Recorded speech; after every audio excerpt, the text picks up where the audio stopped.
थोड़ी है तो ये है, यही है। मैं तो दिखाऊंगा जेड़ा कोई हैगा। ओहो ये आएगा बड़ा। अपना दादा किथे ते नहीं लानी अच्छा ਫਿਰ ਆਪਣੇ ਹੱਥ ਲਾਓ ਨਾ ਜਿਹੜਾ ਆਪਣੇ ਹੱਥ ਵੀ ਇਹਦੇ ਨਾਲ ਦਾ ਹੀ ਇਹਨਾਂ ਦੀ पता ਦੁਕਾਨ नहीं, मैं तो रुकिया नहीं, मैं तो इतने खाई था। इतने खा लेने की है, ਲਾ ਦੇ ਫਿਰ इतने खा लेने। ਉਹ ਇਧਰਲੇ ਹੱਥ ਵੀ ਇਹਨਾਂ ਦੀ ਦੁਕਾਨ ਆਂਦੀ ਨਾ ਅੱਗੇ ਜਾ ਕੇ ਦਿਖਾਉਂਗਾ ਚਲੋ ਲਾ ਲਓ ਇੱਥੇ ਸੇਮ ਹੀ ਆ ਉਹਦਾ ਵੈਸੇ ਮੇਨ ਆਗੇ ਵੀ है चलो ला लो कितने साल पहले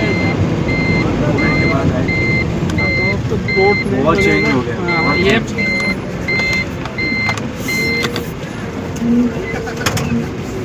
चलो जी लंच ब्रेक 30 मिनट खाना खा लो।